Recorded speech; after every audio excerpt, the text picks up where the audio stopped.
Hola, ¿cómo están? Mi nombre es María Alejandra Rodríguez y el tema de este ASI es alimentación basada en plantas en embarazo y lactancia. Los datos de los que vamos a hablar constan en el documento de revisión sobre alimentación basada en plantas, vegetariana y vegana, realizado en noviembre del 2023 por el Ministerio de Salud de la Nación. Cuando hablamos de alimentación basada en plantas, vamos a incluir el consumo de alimentos vegetales, en su gran mayoría, que tengan un mínimo procesamiento, y vamos a excluir los productos de ultraprocesados. Cuando hablamos de basamiento en plantas, no solamente hablamos de verduras, sino que también vamos a hablar de cereales integrales, de semillas, de frutas, de frutos secos. En esta alimentación pueden incluirse, pero con menor frecuencia y más ocasionales, también alimentos de origen animal. Esto hace que podamos diferenciar la alimentación basada en plantas de otras alimentaciones, como por ejemplo la alimentación vegana, que va a excluir todos los alimentos de origen animal y sus derivados. De igual manera, cuando hablamos de veganismo, no vamos a estar hablando de un régimen dietario, sino que es un posicionamiento ético, político, en cuanto a el cuidado de los animales. La dieta vegetariana o la alimentación vegetariana va a poder ser de varios tipos, ¿sí? La dieta vegetariana va a consumir alimentos de origen vegetal y algunos alimentos de origen animal que incluyen los lácteos, el yogur, la leche o los quesos, la manteca, la crema y puede ser también, o sea, puede ser lacto-vegetariana, incluyendo estos alimentos, la ovo-vegetariana, que va a utilizar alimentos de origen animal como los huevos, y la lacto-ovo-vegetariana, donde vamos a incluir alimentos de origen vegetal, huevos, lácteos y derivados.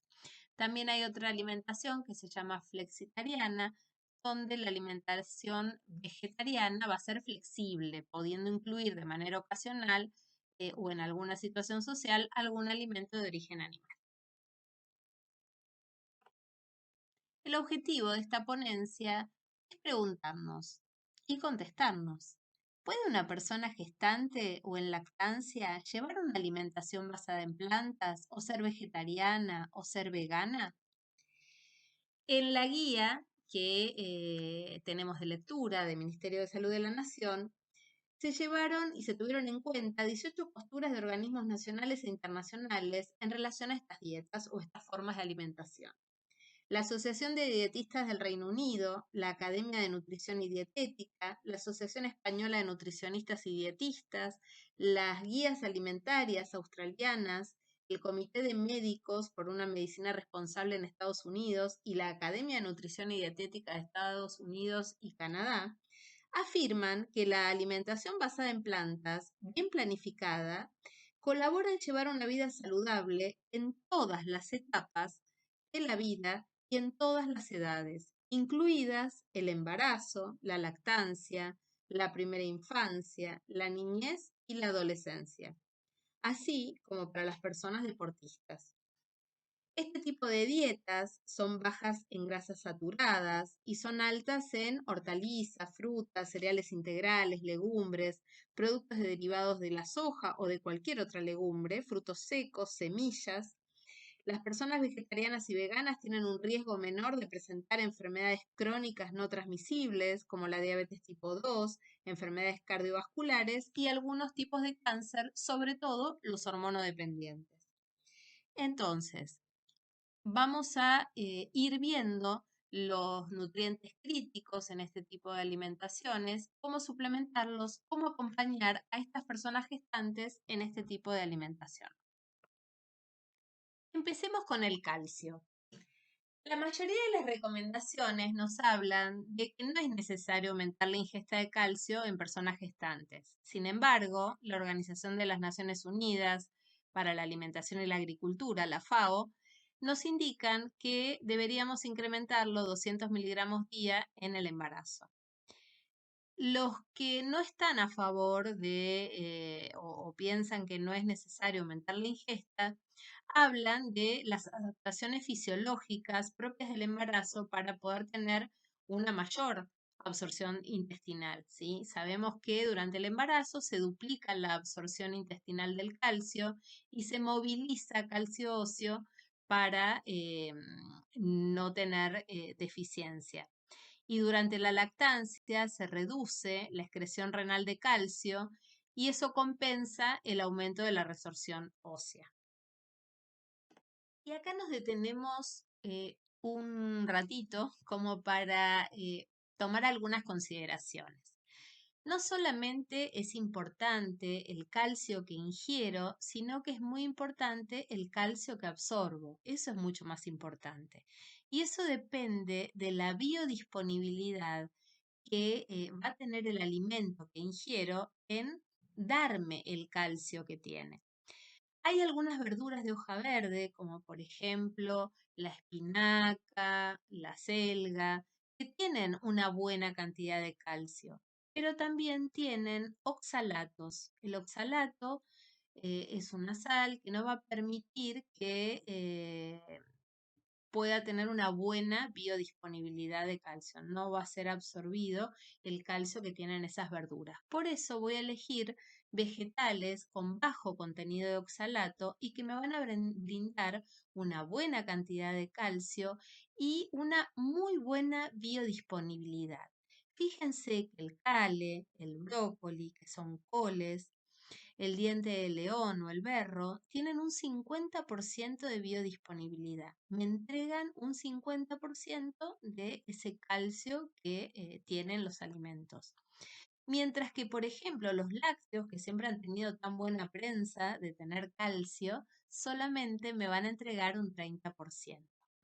Es importante que como profesionales de la salud o como futuros médicos sepan que no solamente los alimentos que nos brindan calcio son los lácteos. También vamos a obtener buen calcio de las semillas de sésamo, que lo ideal es triturarlas, molerlas, porque si no las ingerimos y van a salir de nuestro cuerpo sin una buena masticación y no me van a brindar el calcio. Las legumbres son una muy buena fuente de calcio, sobre todo los porotos alubia, los porotos blancos, algunos derivados de la soja como el tofu y algunos frutos secos como las almendras y como las nueces. Es importante también tener en cuenta que algunos alimentos van a interferir en que el calcio sea bien absorbido. Entonces debería disminuir la ingesta de estos alimentos o de estas infusiones. Por ejemplo, todas las infusiones que contengan cafeína, el exceso de sal, el exceso de proteínas animales van a ir en contra de una buena absorción de calcio. En los vegetales también es importante para aprovechar no solamente el calcio, sino muchos de los oligoelementos y los minerales que ellos contienen, tener en cuenta algunas técnicas para mejorar la biodisponibilidad de esos minerales u oligoelementos que tienen. Esas técnicas serían la germinación. Saben que uno puede germinar, por ejemplo, algunas semillas, como las semillas de fenogreco o las semillas de sésamo, que las vamos a poner en agua, o sea, las vamos a mantener húmedas hasta que broten y una vez que el brote sea lo suficientemente larguito, lo vamos a colocar al sol y lo podemos colocar en sopas, en ensaladas, o sea, no lo vamos a cocinar, pero puede ser un alimento muy valioso. También podemos germinar legumbres. Otra de las cosas que podemos hacer, que por ahí no nos insume tanto tiempo, puede ser la noche anterior dejar estos alimentos en remojo y tirar ese agua de remojo que se va a llevar los fitatos u oxalatos que puedan tener y consumirlas de esa manera. Otra manera es la cocción y otra manera es la fermentación. Por ejemplo, hay algunos productos fermentados de las legumbres o, por ejemplo, de las coles, como el chucrut, y van a darme más biodisponibilidad en los minerales y los oligoelementos que tenga. Otra cosa muy importante para la salud ósea con respecto al calcio en personas gestantes y en lactancia es el ejercicio físico y además tener niveles adecuados de vitamina B12 y de vitamina D que en un ratito vamos a hablar de ellas. Con respecto a la vitamina D, es importante decir que no hay un incremento específico en las necesidades en el embarazo. Y la deficiencia que encontramos de vitamina D es frecuente en vegetarianas, en veganas, en alimentación basada en plantas y también en omnívoras, o sea, que puedan comer alimentación no vegetariana. La recomendación va a ser la misma en personas gestantes y lactancias con estas alimentaciones que en la población general ante condiciones de mínima exposición solar. Sabemos que tenemos la vitamina D2 que va a provenir de plantas, ¿sí? Por ejemplo, dentro de, pueden ser algunas algas, pueden ser también los hongos como el shiitake, los champiñones, las gírgolas, que son una excelente fuente de vitamina D y también es una fuente biodisponible y relativamente estable durante el almacenamiento y la cocción. Es una de las fuentes que podemos utilizar en dietas vegetarianas o veganas.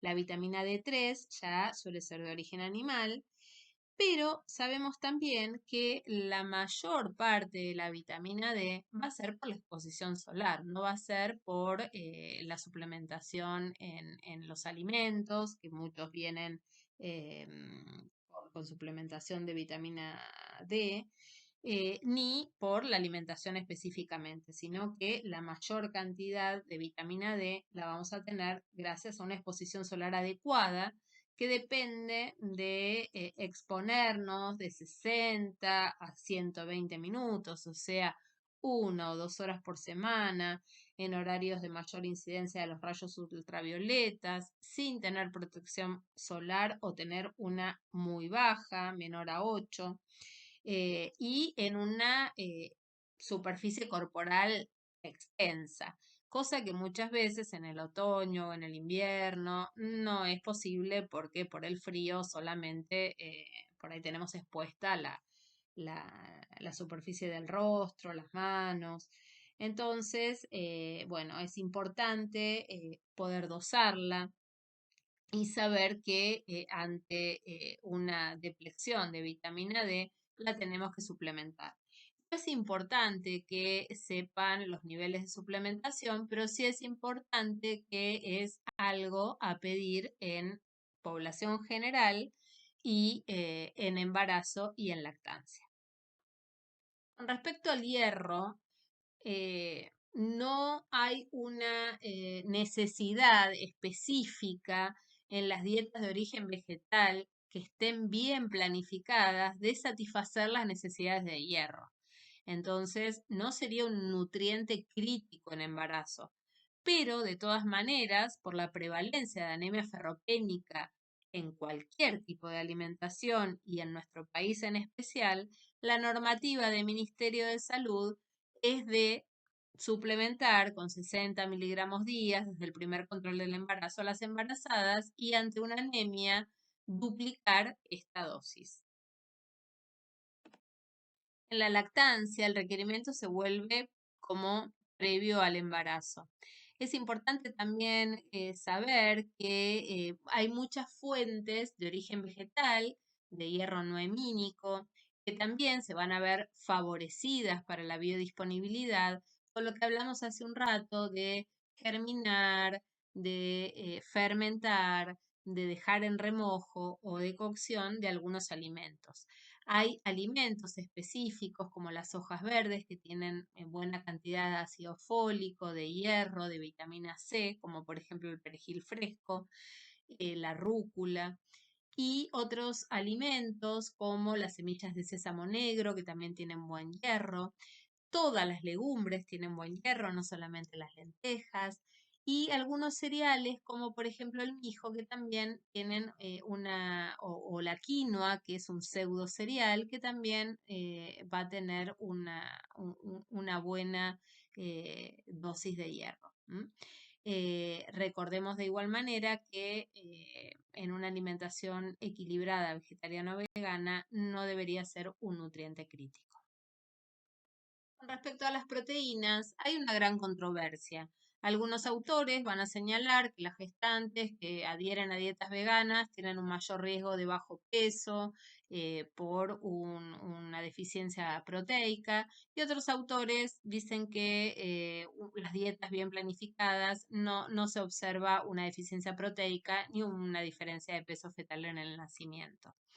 Las recomendaciones son consumir proteínas o alimentos con proteínas de alto valor biológico, como por ejemplo eh, pseudocereales, como hablé hace un ratito de la quinoa, el amaranto, que se puede hacer, su cocción es de 15 minutos, pueden cocinarse en recetas saladas o dulces, o sea, puedo hacer un guisito, colocarlas en ensaladas o en un wok, o también puedo, el amaranto es un grano pequeño que puedo colocar en sopas, su cocción es de 15 minutos. Y también lo que puedo hacer es algunas preparaciones dulces con la quinoa, como puede ser flanes, o puedo, una vez cocida, ponerle manzana rallada, pasas de uva, nueces cortadas. Entonces sigo agregando em, eh, algunos otros alimentos como los frutos secos o algunas semillas que también son ricas en buenas proteínas, o algunos cereales integrales que también, si bien no tienen una alta dosis proteica, por ejemplo el mijo, también tiene proteínas de alto valor biológico. Con respecto a las proteínas y la lactancia, la concentración de proteínas en la leche humana no ve disminuida o no ve deficiencias significativas entre personas gestantes vegetarianas y no vegetarianas. Sin embargo, en una revisión sistémica que aparece en esta revisión del Ministerio de Salud de la Nación, se encuentran que en pacientes veganas puede haber una concentración menor del aminoácido taurina. Esto podemos revertirlo con otros aminoácidos, como por ejemplo el consumo de metionina y cisteína en presencia de vitamina B6. Entonces, estos aminoácidos se van a encontrar en cereales integrales, en castañas de cayú, en semillas de sésamo, y la vitamina B6 va a ser rica también en todo lo que son los cereales integrales. Así que podemos revertirlo de esa manera, siempre con una planificación y que la dieta sea biodiversa y que no solamente consumamos un tipo de alimento, sino que incorporemos todos estos grupos, o sea, de frutas, de verduras, por ejemplo, la cisteína también se encuentra en todo lo que es el género Allium, donde está el ajo, la cebolla, el puerro, todo lo que sean semillas, todo lo que sean cereales integrales, legumbres. Bueno, ahí no solamente nos va a dar una buena recuperación de minerales, oligoelementos y macronutrientes, sino que también una alimentación biodiversa nos va a dar una microbiota biodiversa en las personas gestantes y en las lactantes, y eso va a mejorar en el momento del parto, una buena transmisión de microbiota madre-hijo, o en el embarazo. Cada vez se está descubriendo más que la madre va a tener una buena cantidad de pasaje placentario o en el líquido amniótico.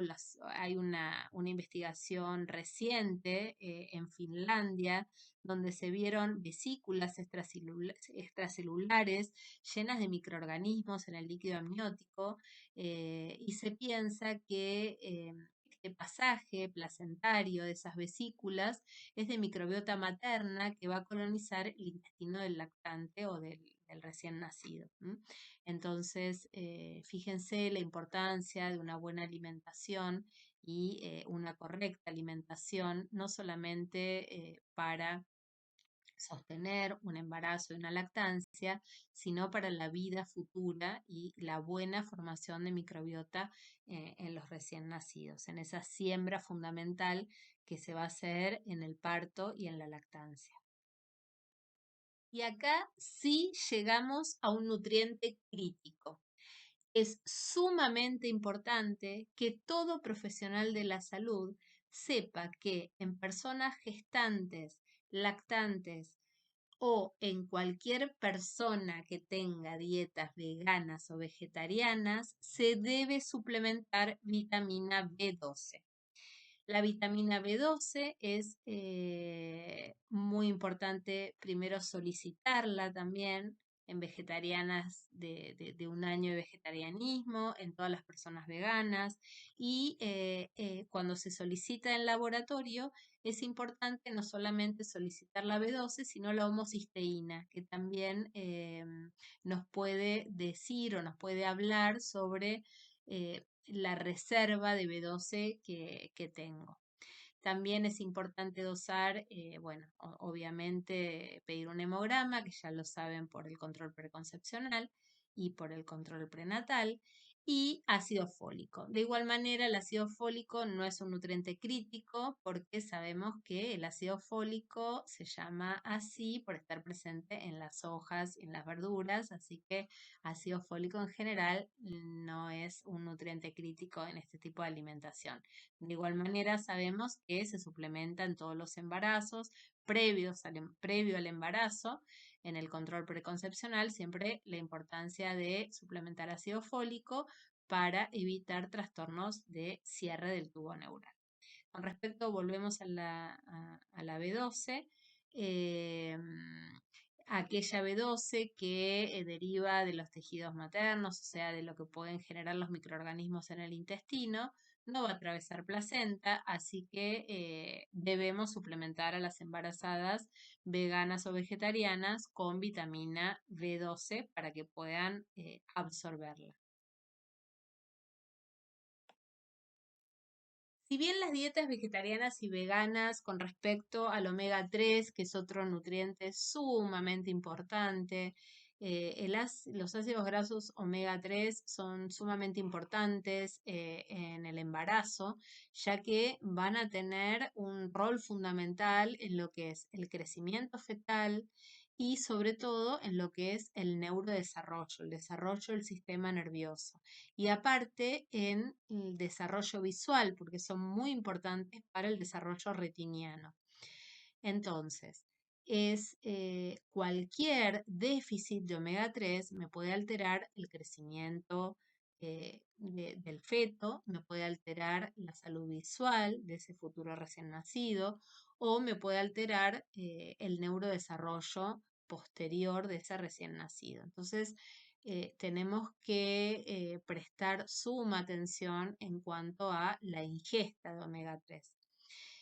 Sabemos que los omega 3 están muy presentes en lo que son alimentos, por ejemplo, como los pescados, sobre todo los pescados de aguas profundas.